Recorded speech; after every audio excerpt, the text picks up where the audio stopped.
අයිබෝවන් සුබ උදෑසනක් ආදරණීය දුවේ පුතේ ඔබ දන්නවා රූපවාහිනී ජාතික පාසලෙන් අපි ඔබව හමු වෙන්නේ සඳුදා දවස අපි ඉඩකඩ වෙන් කරන ඉතිහාසයේ විෂයට අපි මේ දිනවල ඉතිහාසයේ විෂයත් එක්ක රූපවාහිනී ජාතික පාසලේ ක්‍රියාත්මක කරන්නේ පුනරීක්ෂණ පාඩම් මාලාව. ඒ කියන්නේ ඔබ ඉගෙනගත්ත දේවල් ආයමත් වතාවක් ඔබට මතක් කර දෙන්නයි අපේ බලාපොරොත්තුව. දැන් ඔබ කල්පනා කරනවා ඇති අද පුනරීක්ෂණ පාඩම් මාලාවත් එක්ක අපි මොන වගේ මාතෘකාවක් හා සම්බන්ධයෙන්ද ඔබත් එකතු කරගෙන කතා කරන්න බලාපොරොත්තු වෙන්නේ කියලා. ඔන්න දැන් ඔබට පුළුවන්කමක් තියෙනවා අද අපි ඔබත් එක්ක සාකච්ඡා කරන මාතෘකාව දකින්න. ශ්‍රී ලංකාවට නිදහස ලැබීම කියන මාතෘකාව තමයි අපි අද ඔබත් එක්ක කතා කරන්න බලාපොරොත්තු වෙන්නේ. මේ පාඩම පිළිබඳව ඔබට කියා දෙන්න අද අපි රූපවාහිනී ජාතික පාසලට ආරාධනා කරා කොළඹ රත්නාවලී බාලිකා විද්‍යාලයේ ඉතිහාසය ආචාර්යනී අමල්කා ඒකනායක ගුරු මහත්මියට අයිබෝවන් කියලා ඔබතුමිය පිළිගන්නවා. අයිබෝවන්. ගුරුතුමිය අපි මේ මුලින්ම ප්‍රවේශයක් ගමු ශ්‍රී ලංකාවට නිදහස ලැබීම කියන මාතෘකාවත් එක්ක අපේ දරුවන්ට පුංචි ලිහිල් කිරීමක්, නිරවුල් කිරීමක් කරමු මේ මාතෘකාව පිළිබඳව. ඔව් දරුවනේ මේ පාඩමට අදාළව අපි ශ්‍රී ලංකාවට නිදහස ලැබීම කියන මාතෘකාව යටතේ ප්‍රධාන වශයෙන් ඔබේ අවබෝධයේ පහසුව සඳහා ප්‍රධාන මාතෘකා දෙකකට වෙන් කරලා කතා කරන්න හිතුවා. මේ පිළිබඳව සෝල්බරි ප්‍රතිසංස්කරණ සිට දේශපාලන හා මැතිවරණ ඉතිහාසයේ පළවෙනි කොටස හැටියටත් නිදහසින් පසු සංවර්ධනය හා සුබ සාධනය කියන කොටස ඒ පාඩමට අදාළව දෙවන කොටස හැටියටත් අපි පුනරීක්ෂණයට අදාළව කතා කරන්න බලාපොරොත්තු වෙනවා. මම හිතන්නේ මේ ගුරුතුමිය අර දැන් ශ්‍රී ලංකාවට නිදහස ලැබීම කියන මාතෘකාවත් එක්ක අපේ දරුවන්ගේ පහසුව උදෙසා අපි කොටස් දෙකක් යටතේ සාකච්ඡා කරනවා. සෝල්බරි ප්‍රතිසංස්කරණ විසිට දේශපාලන හා මැතිවරණ ඉතිහාසය ඔබතුමිය සඳහන් කරපු විදිහට මේ වගේම නිදහසින් පසු සංවර්ධනය සහ සමාජ සුබ සාධනය කියන කාරණාව. අපි පළවෙනි කොටස පිළිබඳ පුංචි පැහැදිලි කිරීමක් කරගමු ගුරුතුමිය. මේ පළවෙනි කොටස ටිකක් වැඩි අවධානයක් යොමු කරොත් මොන වගේ ප්‍රශ්නද නිර්මාණය වෙන්න පුළුවන්? ඔව් මේ කොටසෙනොත් ඔබෙන් සාමාන්‍ය පෙළ විභාග ප්‍රශ්න පත්‍රයට අහන පරිදිම බහුවර්ණ ප්‍රශ්න සැකසෙන්න පුළුවන්. එතකොට ඉතිහාසයේ දෙවනි කොටසේ කෙටි පිළිතුරු ලබා දිය යුතු කොටසෙන් ප්‍රශ්න ඇසෙන්නට පුළුවන්. ඊට රූප සටහනක් ලබා දීමෙන් ඊළඟට දීර්ඝ ප්‍රශ්නයක් අපි රචනාමය ප්‍රශ්නයක් හැටියට අපිට එහෙම ප්‍රශ්න නැගීමේ හැකියාව තියෙනවා. ඔව් දැන් ගුරුතුමිය අර මේ බහුවර්ණ කොටස පිළිබඳව ටිකක් කතා කරාම බැලුමට බොහොම පහසුයි කියලා අපිට හිතෙන්න පුළුවන්, දරුවන්ට හිතෙන්න පුළුවන්. හැබැයි සමහර විට ලකුණු වැඩිපුර අඩු වෙන්නේ බහුවර්ණ කොටසත් එක්ක. ඒ නිසා මේ අපි පුංචි උදාහරණ කිහිපයක් අරගෙන බහුවර්ණ කොටස පිළිබඳ පැහැදිලි කිරීමක් කරගමු. ඔව් බොහෝ වෙලාවට බහුවර්ණ කොටසදී අපි නිශ්චිත පිළිතුර දැනගෙන ඉන්න ඕනේ. ඒ නිසා අපි උදාහරණයක් අරගෙන කතා කරමු. 1972 ආණ්ඩුක්‍රම ව්‍යවස්ථාවේ ව්‍යවස්ථාදායකයේ හැඳින් වූ ආකාරය. අපි පිළිතුරු හැටියට දක්වලා තියෙනවා රාජ්‍ය මන්ත්‍රණ සභාව, පාර්ලිමේන්තුව, ව්‍යවස්ථාදායක සභාව හා ජාතික රාජ්‍ය සභාව කියලා. එතකොට දුවදරුවනේ ඔයගොල්ලෝ දන්නවා 1833 කෝල්බ්‍රූක් කැමරන් ප්‍රතිසංස්කරණ වල සිට මෙතෙක් ලංකාවේ ආණ්ඩුක්‍රම ප්‍රතිසංස්කරණ ප්‍රධාන 8ක් සිද්ධ වෙලා තියෙනවා. ඒ 8 අතරින් අපි නිදහසෙන් පස්සේ 1972 හා 78 ආණ්ඩුක්‍රම ප්‍රතිසංස්කරණ හඳුන්වා දීලා තියෙනවා අපේ රටට. ඒකෙදි අපේ රටේ නීති සකස් කරන, අපව පාලනය කරන නීති සකස් කරන ව්‍යවස්ථාදායක සභාව කියන ආයතනය විවිධ විදිහට මේ 1883 ඉඳන්ම හඳුන්වලා තියෙනවා. එතකොට 1872 දී මේ ආයතනය හඳුන්වන්නේ ජාතික රාජ්‍ය සභාව නමින්. ඊට පෙර 1833 ඉඳලා ව්‍යවස්ථාදායක සභාව කියලා රාජ්‍ය මන්ත්‍රණ සභාව එහෙම හඳුන්වමින් ආව ව්‍යවස්ථාදායක සභාව 1872 ජාතික රාජ්‍ය සභාව කියලා තමයි හඳුන්වන්නේ. අපි බලමු ඊළඟ ප්‍රශ්නය. ඒක වෙනත් මාදිලී ප්‍රශ්නයක් හැටියටයි සකස් කරලා තියෙන්නේ. අපි ප්‍රකාශ 4ක් ලබා දීලා තියෙනවා A B C D කියලා. ඒකේ ප්‍රකාශ 4ට අදාළව තමයි ඊළඟ ප්‍රශ්නය අහන්නේ. ඒ ප්‍රශ්නේ අහනවා ඔබට තිරේ පේනවා ඇති ප්‍රකාශ 4 කොහොමද මොනවාද කියන එක. අපි ප්‍රශ්නය නගනවා සෝල්බරි ප්‍රතිසංස්කරණය සම්බන්ධ තොරතුරු දැක්වෙන පිළිතුර වන්නේ. එතකොට මේ පිළිතුරු දකිනකොට ඔබට පේනවා අනිවාර්යෙන්ම ප්‍රකාශ දෙකක් මේ පිළිතුරට අදාළ වෙන්න ඕනි. සෝල්බරි ප්‍රතිසංස්කරණයට අදාළ වෙන්න ඕන කියලා. අග්‍රාණ්ඩුකාර ධූරය හඳුන්වා දීම ආරක්ෂක හා විදේශ කටයුතු ජනාධිපතිවරයා යටතේ පැවතීම, ද්විමණ්ඩල පාර්ලිමේන්තුවක් පිහිටවීම, නාමික විධායක ජනාධිපති ධූරයක් හඳුන්වා දීම. මේ ප්‍රකාශ හතර ගත්තහම ජනාධිපති ධූරය කියන ධූරය හඳුන්වා දෙන්නේම 1972 ආණ්ඩුක්‍රම ප්‍රතිසංස්කරණයෙන් පසුව. එතකොට අපිට හොඳටම පැහැදිලි අපිට පිළිතුර තෝරා ගැනීමේදී අපි ටිකක් සූක්ෂම වුණොත් අපිට පැහැදිලි වෙනවා. එතකොට ওই B සහ D කියන උත්තර දෙකේම තියෙනවා ජනාධිපති කියන වචනේ. එතකොට අපි මේ පිළිතුරු දෙකම බැහැර කළ යුතුයි කියන්නේ. එතකොට ඔබට පහසුවෙන් තෝරා ගන්න පුළුවන් A සහ C තමයි පිළිතුර වෙන්නේ. තිරේ දිස් වෙන පිළිතුරු අතරින් තුන්වෙනි පිළිතුර. හොඳයි බහුවර්ණ ප්‍රශ්න පත්‍රය ඇතුළතදී අපි උපායශීලී වෙන්න ඕනේ. කපටි වෙන්න ඕනේ කියලා කියන්නේ ඒ වගේ. දැන් ගුරුතුමිය මේ අපි ඉතිහාසයේ ප්‍රශ්න පත්‍රය ඇතුලේ බහුවර්ණ ප්‍රශ්න පිළිබඳව සාකච්ඡා කරා වගේම ටිකක් මීට වඩා වෙනස් විදිහේ ප්‍රශ්න නිර්මාණය වෙද්දී කොහොමද ඒ සඳහා දරුවන් සූදානම් වෙන්න ඕනේ? ඔව් අපෙන් අහන්න පුළුවන් දෙවෙනි ප්‍රශ්න පත්‍රයේ ඔබ දන්නවා අනිවාර්ය ප්‍රශ්නයක් තියෙනවා පළවෙනි ප්‍රශ්නේ. මේ ප්‍රශ්නේ තුන්වෙනි කොටස හැටියට අහනවා කෙටි පිළිතුරු සපයන්න ප්‍රශ්න හතරක් තියෙනවා. මේ ප්‍රශ්න හතරේදී අපිට මේ පාඩමට අදාළ ප්‍රශ්නයක් නැගීමේ ඉඩකඩක් තියෙනවා. එහෙම ප්‍රශ්නයක් ආවොත් අපි කොහොමද ඒකට උත්තර දෙන්නේ කියලා ඊළඟ ප්‍රශ්نين අපි බලමු. අපි අහනවා ඊළඟ අපි දක්වලා තියෙනවා ඊළඟ ප්‍රශ්නේ ආහාර මිල ඉහළ යාම හේතුවෙන් ඇති වූ හර්තාල් ව්‍යාපාරය නිසා සිය තනතුරෙන් ඉල්ලා අසු අගමැතිවරයා. එතකොට අපේ හරියටම පිළිතුර දැනගෙන ඉන්න ඕන ලියන්න. ඒකෙදි අපේ මතකයේ පිළිබඳ අපි විශ්වාසය තියන්න ඕනේ. ඒක නිසා අපේ පිළිතුර වෙන්නේ ඩඩ්ලි සේනානායක මහතා. ඒකට 1952 මැතිවරණයෙන් ජයග්‍රහණය කරලා අග්‍රාමාත්‍ය ධූරයට පත්වෙන ඩඩ්ලි සේනානායක මහත්මයාගේ ධූර කාලය තුල 1953 වෙනකොටම මේ ආහාර මිල ඉහළ යාම නිසා වාමාංශික දේශපාලන ව්‍යාපාරය මෙහෙයවල තමයි මේ හර්තාල් ව්‍යාපාරය දියත් කරන්නේ. එතකොට ඔහු මේ අවස්ථාවේදී සිය ධූරයෙන් ඉල්ලා අස්වුණා. ඒ වෙනුවට එක්සත් ජාතික පක්ෂයේ පැවති ආණ්ඩුවේ තවත් පක්ෂ සමාජිකයෙක් වුණු සර් ජෝන් කොතලාවල අගමැති ධූරයට පත් වෙනවා. හොඳයි ගුරුතුමී මේ අර දැන් ඒ වගේ ප්‍රශ්න කිහිපයක් අපිට අරගෙන සාකච්ඡා කරලා බලන්න පුළුවන් නම් මම හිතනවා ඒ කාරණාව දරුවන්ට තව ටිකක් අපි යමු ඊළඟ ප්‍රශ්නයටත්. ශ්‍රී ලංකාවේ අවසාන අග්‍රාණ්ඩුකාරවරයා වන්නේ. ලංකාවේ අවසාන අග්‍රාණ්ඩුකාරවරයා. අපි 1948 නිදහස ලැබුණත් පසුවත් අපිට මේ අග්‍රාණ්ඩුකාර ධූරය කියන ධූරය අහෝසි වුණේ නැහැ.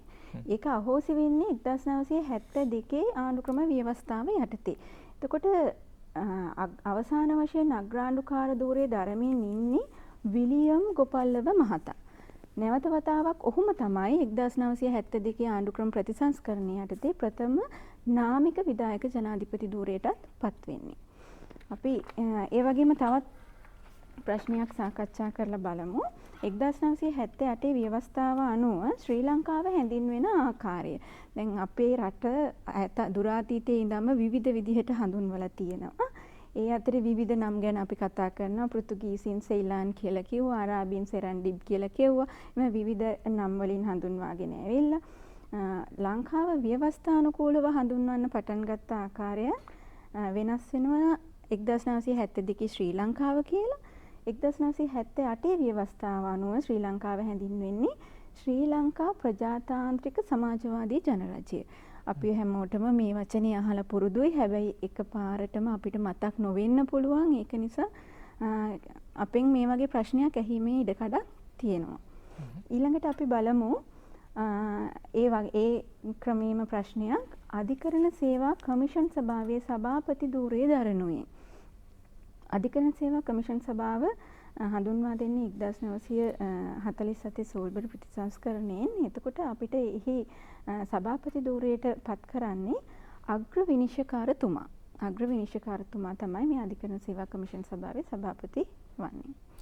හොඳයි මම හිතන්නේ මේ විභාගයට තව පුංචි කාලයක් තියෙන්නේ. ඔබ පාඩම් කරපු දේවල් ආයමත් වතාවක් මතක් කර දීම තමයි අපි සිද්ධ කරන්නේ. ටිකක් ඔබ එතකොට සැලකිලිමත් වේවි. ඔබ මොන වගේ කොටස් වලටද වැඩියෙන් අවධානය යොමු කරන්න ඕනේ කියලා. ගුරුතුමී අපි මේ බහුවර්ණ කොටස පිළිබඳව කතා කරේ. ඒ වගේම මේ ප්‍රශ්නයක් අහලා ඒකට පිළිතුරු සැපයීම කියන කොටස පිළිබඳවත් කතා කරා. මීට අමතරව රූප සටහන් ඇසුරුනුත් දරුවන්ට පිළිතුරු සැපෙන්න සිද්ධ වෙනවා. සිද්ධ වෙනවා. අපිට දෙවෙනි ප්‍රශ්න පත්‍රයේ අනිවාර්ය ප්‍රශ්නයේ එක කොටසක් මේ රූප සටහනක් ආශ්‍රිතව පිළිතුරු සැපයීම.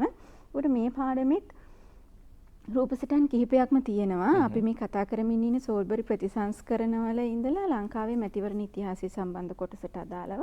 කොට මේ ඒ අතරෙත් අපිට විලියම් ගෝපල්ලව මහත්මයාගේ ශ්‍රේෂ්ඨාධිකරණය 1956 කැබිනට් මණ්ඩලය වගේ රූපසටහන් කිහිපයක්ම තියෙනවා. ඒ අතරින් මම තෝරගන්නවා මේ ඔබට දැන් තිරයේ දිස්වෙයි මෙන්න මේ පින්තූරය. මේ පින්තූරයේ තියෙන මේ පින්තූරයට අනුව අහනවා මේ ප්‍රශ්නයක්. රූපයේ දැක්වෙන පුද්ගලයා නම් කරන්න. අපි එතකොට මේ රූපය හඳුනා ගන්නයි අවශ්‍ය. කොට බොහොම සමීප පින්තූරයක් ලංකා දේශපාලනය තුළ හැම කෙනාටම මතක තියෙන පින්තූරයක්. එතකොට අපි කවුද මේ කියලා කිව්වොත් ජේ.ආර්. ජයවර්ධන මහතා. ජේ.ආර්. ජයවර්ධන මහතා. ඊට ඒ ආශ්‍රිතවම සාමාන්‍ය ප්‍රශ්න 4ක් හැදෙනවා මේ රූපසටහනට ආශ්‍රය කරගෙන. දෙවෙනි ප්‍රශ්නයේ හැටියට අපි අහනවා මොහු නියෝජනය කළ දේශපාලන පක්ෂය නම් කරන්න. ඔහු නියෝජනය කළේ එක්සත් ජාතික පක්ෂය. එක්සත් ජාතික පක්ෂය. මොහු විසින් හඳුන්වා දුන් ආණ්ඩුක්‍රම ව්‍යවස්ථාව මොහුගේ පාලන කාලයේදී හඳුන්වා දුන් ආණ්ඩුක්‍රම ව්‍යවස්ථාව නම් කරන්න කුමක්ද කියලා අපි ඊළඟ ප්‍රශ්නය ගොනු කරලා තියෙනවා. 1978 ආණ්ඩුක්‍රම ව්‍යවස්ථාව දැනට අපේ ලංකාවේ පාලනය වෙන්නේ මේ ආණ්ඩුක්‍රම ව්‍යවස්ථාව යටතේ. මෙන්න 1978 ආණ්ඩුක්‍රම ව්‍යවස්ථාව තමයි ඔහු මේ අවස්ථාවේ හඳුන්වා දෙන්නේ. ඔහුගේ පාලන කාලය තුළ. එතකොට ලංකා දේශපාලනය තුළ මොහු දරූ ඉහළම තනතුර නම් කරන්න. මොහුගේ පාලන කාලයේ හඳුන්වා දෙන 1978 ආණ්ඩුක්‍රම ව්‍යවස්ථාවට අනුව ඉහළම තනතුර තමයි විධායක ජනාධිපති ධූරය. මොහු දරන ලද දේශපාලනය තුළ මොහු දරූ ඉහළම තනතුර විධායක ජනාධිපති ධූරය. හොඳයි ගුරුතුමිය රූප සටහන් ආශ්‍රයෙන් දරුවන්ට යොමු වෙන ප්‍රශ්න අපිට මේ කලින් ඔබට මතක් කරන්න අමතක වෙච්ච කාරණාවක්. ඒ තමයි දැන් අපි ඔබට පිළිතුර සපයන්න කලින් ප්‍රශ්නය මුලින් ඉදිරිපත් කරනවානේ. එතකොට ගුරුතුමිය පිළිතුර ලබා දෙන්න කලින් ඔබට ඔබව පරීක්ෂා කරගන්න පුළුවන්කමක් තියෙනවා. අපි දෙන්න ප්‍රශ්නයට ඔබ නිවැරදි පිළිතුර ලබා දුන්නාද කියලා. ඒ නිසා මේ ඔබව පරීක්ෂා කරගන්න මේක අවස්ථාවක් කරගන්න අපි දැන් අවධානය යොමු කරන්න බලාපොරොත්තු වෙන්නේ රචනා ප්‍රශ්න වලට. ගුරුතුමිය රචනා ප්‍රශ්න කොහොමද නිර්මාණය වෙන්නේ? දරුවෝ කොහොමද සැලකිලිමත් වෙන්න ඕනේ? ඔව් රචනාමය ප්‍රශ්නය දෙවන කොටසේ ලංකා ඉතිහාසයට අදාළව ඉදිරිපත් වන ප්‍රශ්න 6න් අපි ප්‍රශ්න 4කට පිළිතුරු සපයන්න අවශ්‍යයි. ඒ අතරින් අපිට මේ පාඩමින් ප්‍රශ්නයක් නැගුණොත් මොන වගේ ප්‍රශ්නයක් හැදෙන්න පුළුවන්ද කියලා අපි සාකච්ඡා කරලා බලමු. මේ වගේ ප්‍රශ්නිකදී අපිට ලකුණු එකතු කරගන්න පුළුවන්.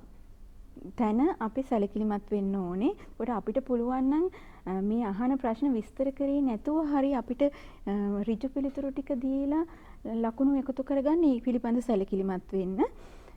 අපි මේට අදාළව අහනවා නිදහස ලැබීමට පෙර මෙරට බිහි වූ දේශපාලන පක්ෂ 3ක් නම් කරන්න කියලා. මේ අහන රචනාමය ප්‍රශ්නේ පළවෙනි කොටසට අනිවාර්යෙන් ලකුණු 3ක් හිමි වෙන්නේ. එතකොට අපෙන් මේ විදිහේ කරුණු 3ක් දක්වන ප්‍රශ්නයක් තමයි බොහෝ වෙලාවට අහන්නේ.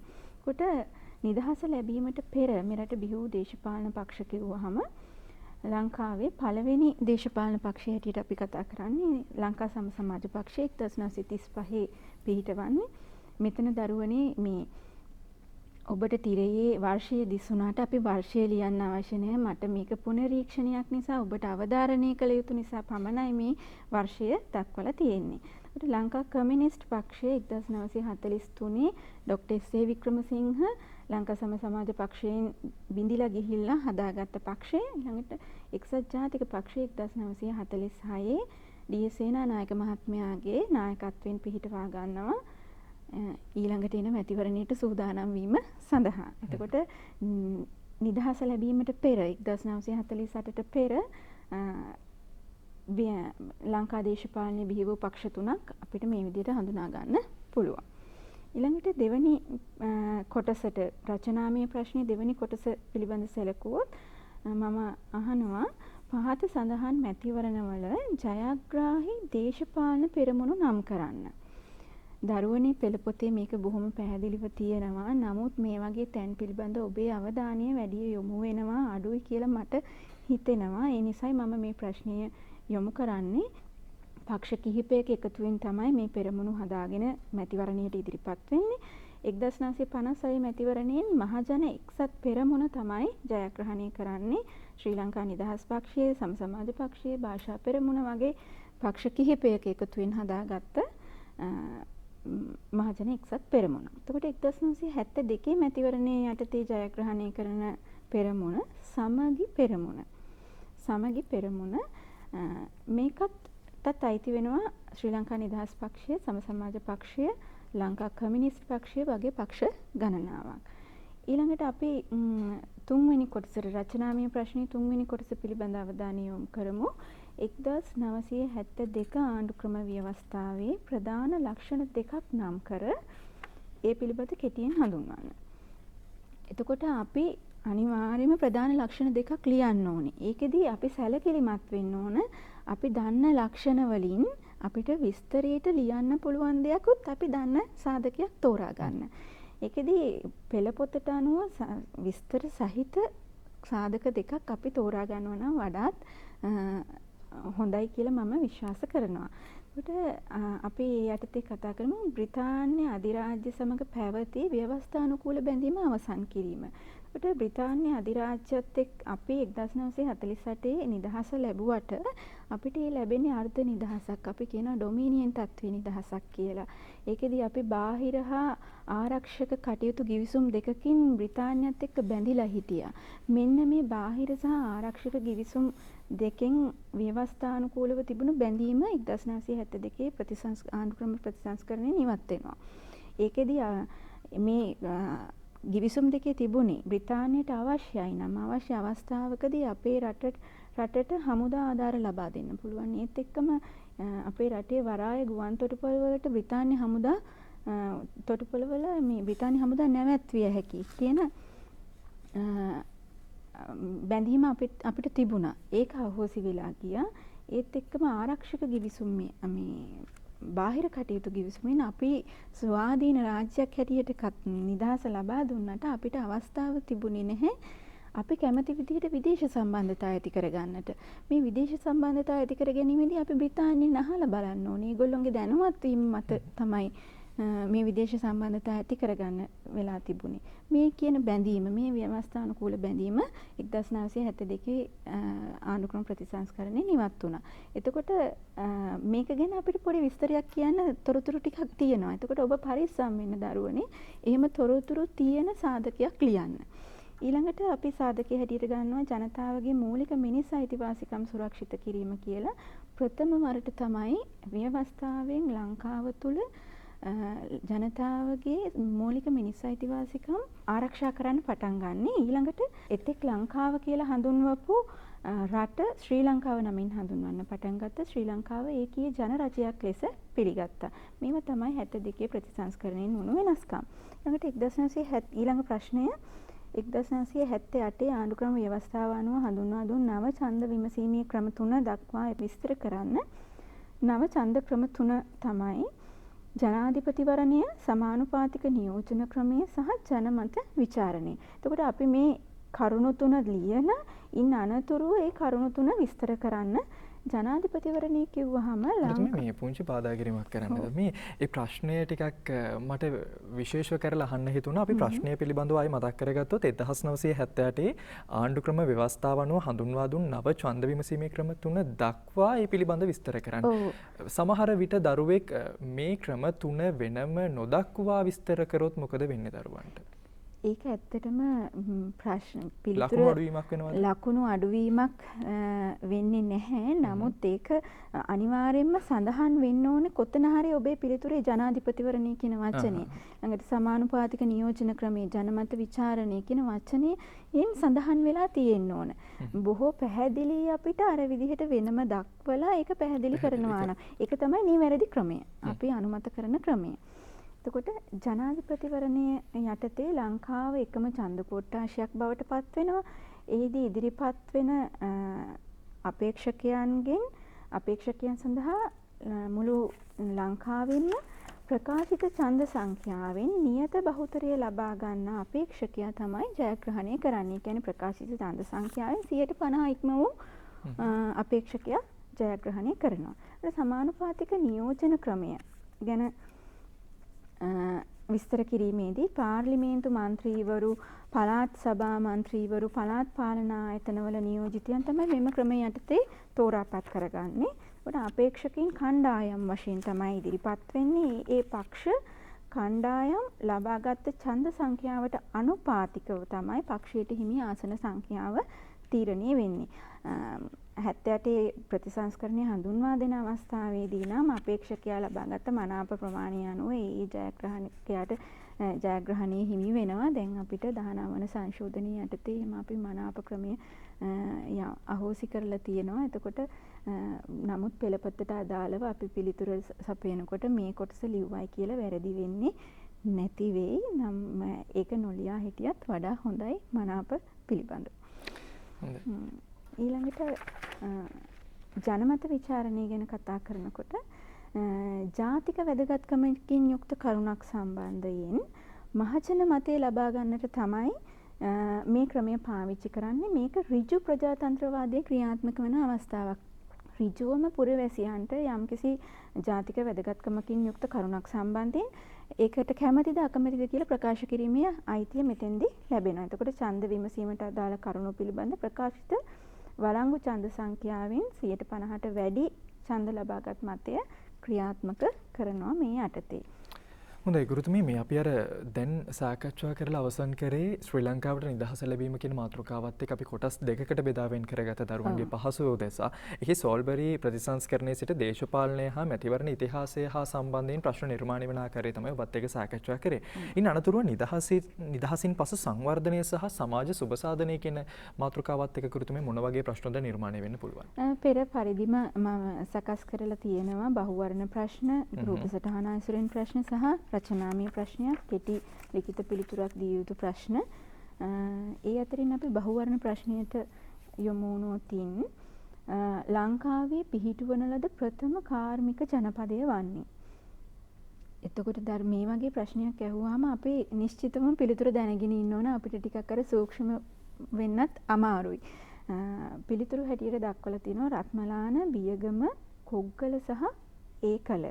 එතකොට මේ පිළිතුරු මේ වර්ණ හතරින් ඒකල තමයි ලංකාවේ පිහිටු පළවෙනි කාර්මික ජනපදය. මම වර්ෂයක් දක්වලා ඇති ඔබේ දැන ගැනීම පිණිස 1959 කියලා. ඊළඟට අපි කෙටි ලිඛිත පිළිතුරු ලබා දිය යුතු ප්‍රශ්නෙට යොමු වෙමු. රන්දෙනිගල ජලාශය ඉදිකිරීම සඳහා ආධාර ලබා දුන් රට. ඔබට සිතියමක් ඇසුරුනොත් ඒ රට පෙන්වලා තියෙනවා. බටහිර ජර්මනිය තමයි රන්දෙනිගල ජලාශයේ ඉදිකිරීම සඳහා ආධාර ලබා දෙන්නේ.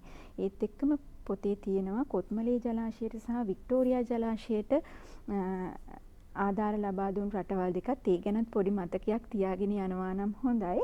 කොත්මලේ ජලාශය ඉදිකිරීමට ස්වීඩන් රජය ආධාර ලබා දෙනවා. වික්ටෝරියා ජලාශයට බ්‍රිතාන්‍ය රජය ආධාර ලබා දෙනවා. මේ වගේ තැනකින් ප්‍රශ්නයක් නැගීමේ ඉඩකඩක් තියෙනවා කෙටි ලිඛිත ප්‍රශ්න හැටියට. හොඳයි ගුරුතුමී, දැන් අර මේ කොටසත් එක්කත් අපිට රූප සටහන් ඇසුරෙන් නිර්මාණය වෙන ප්‍රශ්න ගැන සාකච්ඡා කරන්න පුළුවන්. ඔව්. පින්තූර 4ක් විතර මේ කොටසටත් තියෙනවා. ඒ අතරින් මම තෝරා ගන්නවා ඔබට පෙනීවි දැන් මොකද්ද පින්තූරය කියලා. අමුණක පින්තූරයක් පේනවා ඔබට. මේ පින්තූරය හඳුනා ගත්තාම මේ පින්තූරය හඳුනා ගන්නකොට පොල්ගොල්ල අමුණ. පින්තූරය පොල්ගොල්ල අමුණ කියලා හඳුනා ගන්න. ඊපස්සේ මේ අමුණේ විශේෂත්වය දක්වන්න මහවැලි සංවර්ධන ව්‍යාපාරයේ පළවෙනි ඉදිකිරීම. මේ අමුණේ තියෙන විශේෂත්වය තමයි මහවැලි සංවර්ධන ව්‍යාපාරයේ පළමු ඉදිකිරීම. ඊළඟ ප්‍රශ්නයට ගියොත් මෙම අමුණෙන් රැස් කළ ජලය උමගක් කරහා මුදා හැරියේ කුමන ගංගාවකටද? මේ වගේ තැන් පිළිබඳ දරුවෝ වැඩි අවධානයක් යොමු කරන්නේ නැහැ. ඒකයි මම මේ ප්‍රශ්නේ මෙතෙන්ට යෙදුවේ. සුදු ගඟට තමයි මේ ජලය මුදා හරින්නේ. සුදු ගඟ හරහා බොවතැන්න ජලාශයට ගෙනියලා අපි රජරට ප්‍රදේශයට මේ අමුණෙන් රැස් කරන ජලය බෙදා හරිනවා. අපි බලමු ඊළඟ ප්‍රශ්නය. මෙම අමුණෙන් රැස් කළ ජලයෙන් ජලය සැපයූ වැවක් නම් කරන්න. එතකොට මේ අමුණෙන් කලාවැව, නාච්චදුව වැව, නුවර වැව, තිසා වැව කියන වැව් හතරටම ජලය සැපයනවා. ඒ අතරින් ඔබ පිළිතුරු දිය යුත්තේ එක වැවක් කුමක් හෝ මේ අතරින් එක වැවක්. හොඳයි ගුරුතුමිය මේ රූප සටහන් ආශ්‍රයෙන් නිර්මාණය වන ප්‍රශ්න පිළිබඳව අපි අවධානය යොමු කරා වගේම අර පෙර කොටසේදී අපි සාකච්ඡා කරපු රචනා ප්‍රශ්න වලටත් අවධානය යොමු කරන්න ඕනේ. ඊට පෙර ආතෝ මම කැමතියි ඔබතුමගෙන් දැනගන්න දැන් සාමාන්‍යයෙන් බහුවර්ණ සහ මේ කෙටි පිළිතුරු සැපයීමේදී දරුවන් සැලකිලිමත් වෙන්න ඕන විශේෂ තැන් තියෙනවද? ඔව් පාඩම් කිරීමේදී දරුවනේ අර මෙතෙක් විභාග ප්‍රශ්නවලදී නොඇසූ තැන් පිළිබඳ මේ වසරේ වැඩි අවධානයක් යොමු කරනවා නම් වැඩි හොඳයි. පසුගිය විභාග ප්‍රශ්න පත්‍ර පරිශීලනය කරන්න. එතකොට ඔබට තේරෙනවා පාඩමට අදාළව කෙටි ප්‍රශ්න මේ වගේ තැන්වලින් අහයි කියලා ඔබට තේරෙනවා. පාසලේදී ගුරුවරිය ඔබට ඒ පිළිබඳ අවධාරණය කරනවා ඇති. ඒව ගැන සැලකිලිමත් වෙන්න. අතහැරලා යන්න එපා. කුඩා තැනක් මේකේ තරම් මේ මතක තබා ගත යුතු නැති තැන් කියලා අතහැර යන්න එපා. සමහර විට හිතන්නේ නැති තැන් වලින් තමයි ප්‍රශ්න නිර්මාණය වෙන්නේ. ඒ තැන්ම තමයි අපිට වරදින්න තියෙන එකලත් වැඩි. පුළුවන්. මොකද මේක අපි දෙන ඍජු පිළිතුරක්. ඒතකොට අපි ඒ පිළිබඳ නිවැරදිවම දැනගෙන සිටිය යුතුයිනේ. අපේ ලකුණුයිනේ මේ අහිමි වෙන්නේ. ඒ නිසා අපි ඒ ගැන සැලකිලිමත් වෙන්න ඕනේ. හොඳයි විභාගයකදී එක ලකුණක් කියන්නේත් බොහොම වටින කාරණාවක්. ඒ නිසා සෑම ලකුණක් ගැනම හිතන්න සුපරීක්ෂාකාරී වෙන්න ඔබ කටයුතු කරන්න ඕනේ. ගුරුතුමිය මේ අර බහුවර්ණ කොටස් පිළිබඳව අපි කතා කරා. අනතුරු රචනා ප්‍රශ්න වලට අවධානය යොමු කරමු. මොන වගේ ප්‍රශ්නද මේ කොටසත් එක්ක නිර්මාණය වෙන්න පුළුවන්? මේ යටතේ මම ප්‍රශ්නය සකස් කරපු ප්‍රශ්නේ අහනවා සුළු අපනයන භෝග වගාව දියුණු කිරීම සඳහා පර්යේෂණ ආයතන පිහිට වූ ප්‍රදේශ 3ක් නම් කරන්න කියලා. මෙතෙක් හරිම අඩුයි මේ පිළිබඳව අවධානය යොමු කරලා තියෙනවා. ඒ නිසාමයි මම මේ ප්‍රශ්නේ මෙතෙන්ට යෙදුවේ. සුළු අපනයන භෝග පිළිබඳව පිහිට වූ ප්‍රධාන පර්යේෂණ ආයතනයේ තියෙන මාතලේ. ඊට අමතරව කුණ්ඩසාලේ, දැල්පිටිය සහ නාරම්මල කියන ස්ථාන තුනෙත් පර්යේෂණ ආයතන 3ක් තියෙනවා. එයින් අපි 3යි ලියන්නට අවශ්‍ය. 3ක් තමයි අපි පිළිතුරු සපයන්න ඕන. ඊළඟ ප්‍රශ්නය නිදහසින් පසු ලංකාවේ අධ්‍යාපන ශාස්ත්‍රය තුළ දියුණුව සඳහා සිදු කරන ලද ක්‍රියාමාර්ග දෙකක් දක්වන්න.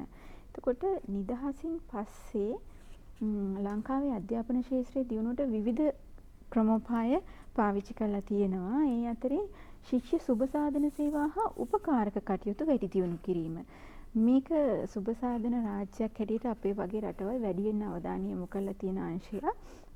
අධ්‍යාපනයේදී නොමිලේ නිල ඇඳුම් ලබා දීම, පෙළපොත් ලබා දීම, දිවා ආහාරය සැපයීම මේ වගේ පහසුකම් සපයලා ශිෂ්‍යයා අධ්‍යාපනයට යොමු කරගන්නට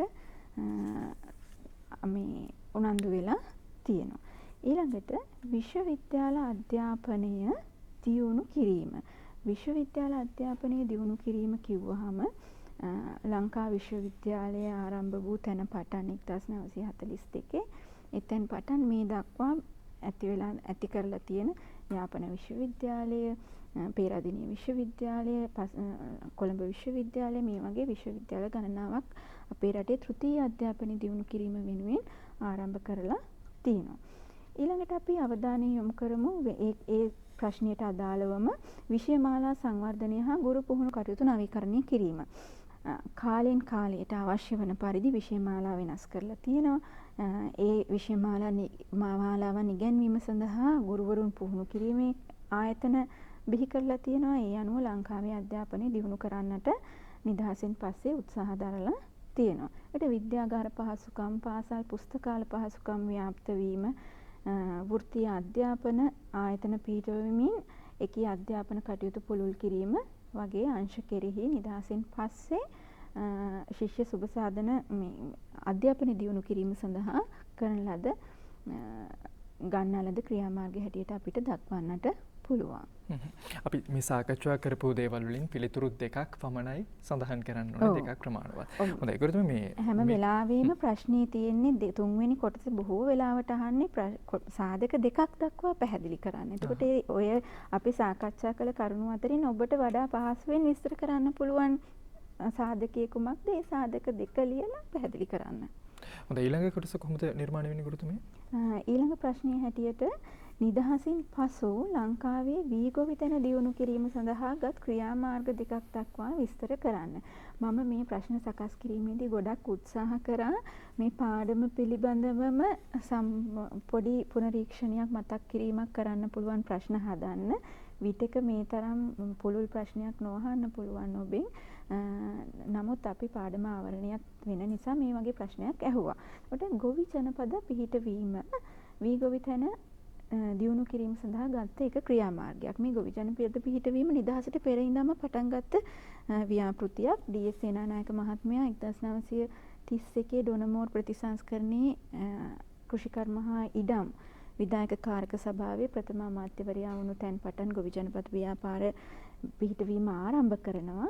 අපෙන් අහන ප්‍රශ්නේ නිදහසින් පසුනේ. එතකොට අපි ලියන්නට අවශ්‍ය වෙන්නේ නිදහසෙන් පස්සේ මොනවද පිහිටවපු ගොවි ජනපද ව්‍යාපාර කියලා. මේවා පිහිටවීමේ අරමුණ තමයි මෙතෙක් ලංකාවේ පාවිච්චි කරන්නේ නැතුව අතහැර දාලා තිබුණු වියලි කලාපයේ භූමිය ජනතාවගේ රටේ අවශ්‍යතාවය සඳහා පාවිච්චි කිරීම. ඒකෙදි වී ගොවිතැන අපේ ප්‍රධාන කෘෂි භෝගය. ඊට සුදුසුම භූමිය තියෙන්නේ වියලි කලාපයේ ආශ්‍රිතව. ඒ නිසා අපි මේ අපේ රටේ පාලකයෝ ගොවි ජනපද ව්‍යාපාර ආරම්භ කරා නිදහසින් පස්සේ වී ගොවිතැනේ දියුණුව සඳහා. ඊට අපේ වියලි කලාපයේ ගොවි බිම් වලට නිත්‍ය ජල පහසුකම් ලබා දීමට මහවැලි හා ගල්ඔය සංවර්ධන යෝජනා ක්‍රම දියත් කිරීම. ඒකත් නිදහසින් පස්සේ වී ගොවිතැන දියුණු කරන්න ගත්ත ක්‍රියාමාර්ගය. උට මේ යටතේ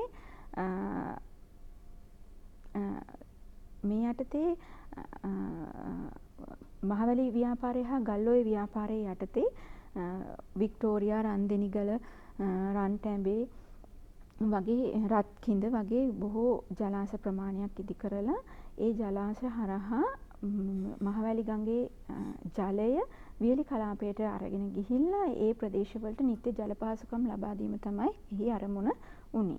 ඊට වී පර්යේෂණ ආයතන බිහි කිරීම. වී පර්යේෂණ ආයතන බතලිගොඩ වී අභිජනන මධ්‍යස්ථානයේ වගේ පර්යේෂණ ආයතන ඇති කරනවා වී ගොවිතැනේ දියුණුව සඳහා. ඊළඟට රට පුරා ගොවි ජන සේවා මධ්‍යස්ථාන පිහිටවීම. රජයේ බැංකු මගින් ගොවීන්ට ණය ආධාර ලබා දීම වගේ කටයුතු හරහා වී ගොවිතැන දියුණු කරන්නට නිදහසෙන් පස්සේ කටයුතු කරලා තියෙනවා. එතකොට මේනොත් අපි සාධක දෙකක් දක්වලා විස්තර කරන්නටයි අවශ්‍ය වෙන්නේ. ගුරුතුමී අර මේ බහුවර්ණ සමාවෙන්න රචනා ප්‍රශ්නවලදී මේ කොටස් 4න් වැඩිම ලකුණු ප්‍රමාණයක් හැමෙන 4 වෙනි කොටසට නේද? ඔව්. එතකොට 4 වෙනි කොටස පිළිබඳව අපි සාකච්ඡා කරොත් මේ මාතෘකාවත් එක්ක මොන වගේ ප්‍රශ්නද නිර්මාණය වෙන්න පුළුවන්? 4 වෙනි කොටසට ලකුණු 6ක් හිමි වෙනවා. එතකොට මේ රචනාමය ප්‍රශ්නේ වැඩිම ලකුණු ප්‍රමාණයක් හිමි වෙන්නේ මේ කොටසට. බොහෝ වෙලාවට අපෙන් ප්‍රශ්න කරන්නේ ඒ ප්‍රශ්නයට අදාළව සාධක 3ක් දක්වන්න, ඒ දක්වලා ඒක විස්තර කරන්න. අපි සාධකය හඳුනා ගන්නවා වගේම මේ පිළිබඳ විස්තර කිරීමට කොයිතරම් දුරට දරුවාට හැකියාව තියෙනවද කියන එක බලන්නේ. එතකොට අපි මේ යටතේ කතා කරනවා නිදහසින් පසු සමාජ සාධාරණත්වය හා ආර්ථික වශයෙන් දුබල කොටස් සඳහා සුබසාධන රාජ්‍ය ප්‍රතිපත්තියක පිහිටා කටයුතු කිරීමට උත්සාහ දරා ඇත. ඒ සඳහා ගත් ක්‍රියාමාර්ග 3ක් දක්වා විස්තර කරන්න කියලා තියෙනවා. එතකොට නිදහසින් පස්සේ අපේ රට සංවර්ධනයේදී අනුගමනය කළ ක්‍රියාමාර්ගවලදී උත්සාහ කරන බොහෝ වෙලාවට සමාජ සාධාරණත්වය පවත්වාගෙන යන්න. ඒකෙදි රජය ගන්නා පියවර තුල ඒ සුබසාධන කටයුතුත් එක්ක අපි සුබසාධන රාජ්‍යයක් විදිහට කටයුතු කිරීම ටිකක් වැඩියෙන් පේන්නට තියෙනවා. ඒක වර්තමාන දේශපාලනෙත් අපි අත්දකිනවනේ. එතකොට ඒ යටතේ නිදහස් සෞඛ්‍ය සේවාව යටතේ ග්‍රාමීය ප්‍රදේශවල සෞඛ්‍ය සේවාව දියුණු කිරීම. දැන් නිදහසට පෙර සෞඛ්‍ය සේවාව අපේ රටේ නොතිබුණා නෙමෙයි, තිබුණා. හැබැයි ග්‍රාමීය සෞඛ්‍ය සේවාව වැඩිදුර දියුණු වෙලා තිබුණේ නැහැ. නාගරිකව තමයි බ්‍රිතාන්‍ය පාලන කාලයේදී සෞඛ්‍ය සේවාවන් දියුණු කරලා තිබුණේ. එතකොට නිදහසින් පස්සේ අපේ රටේ පාලකයෝ තීරණය කරනවා මේ නාගරික සෞඛ්‍ය සේවාව දියුණු යම් තාක් දුරට දියුණුව තියෙන සෞඛ්‍ය සේවාව නාගරික ග්‍රාමීය ප්‍රදේශවලටත් ව්‍යාප්ත කරන්නට. ඒ අනුව ග්‍රාමීය රෝහල් ඉදිකිරීම, මාතෘ ළමා සෞඛ්‍ය සේවා දියුණු කිරීම. කොට අපේ රට අදටත් ප්‍රසිද්ධයි ළමා මරණ මාතෘ මරණ අඩු රටක් හැටියට. එතකොට මේ වගේ නිදහසින් පස්සේ ඇති වුණු ආණ්ඩු මේ ළමා හා මාතෘ මරණ අවම කර ගැනීම සඳහා ඒ සෞඛ්‍ය සේවාවන් වැඩියෙන් දියුණු කරා. ඒක හේතුවක්. ඊට පස්සේ ප්‍රතිශක්තිකරණ එන්නත් ලබා දීම. ප්‍රතිශක්තිකරණ එන්නත් තුලින් ලංකාවේ සෞඛ්‍ය සම්පන්න මානව සම්පතක් බිහි කරගන්න උත්සාහ කරලා තියෙනවා. බොහෝ වෙලාවට රාජ්‍යයේ අනුග්‍රහයෙන් තමයි මේ ප්‍රතිශක්තිකරණ එන්නත් නොමිලේ ලබා දෙන්නේ.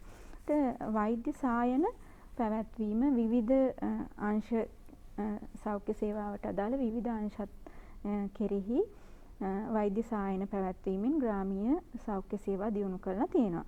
ඒකට උණ සන්නිපාතය, බරවා, මැලේරියා, ක්ෂය රෝගය, බාල පක්ෂඝාත රෝගය වගේ රෝග කිහිපයක්ම ලංකාවේ ඊටාම අවම මට්ටමකට ඒ රෝග පැතිරීම ලංකාව තුළ ඊටාම අවම මට්ටමකට අරගෙන ඉන්න මේ සෞඛ්‍ය සේවාව දියුණු කිරීම හේතු වුණා. එතකොට අපිට මේ කරුණ ගත්තොත් නිදහසින් පස්සේ සෞඛ්‍ය සේවාව යටතේ ග්‍රාමීය ප්‍රදේශවල සෞඛ්‍ය සේවාව දියුණු කරා කියලා ඒක යටතේ ලියන්න අපිට බොහෝ කරුණු තියෙනවා.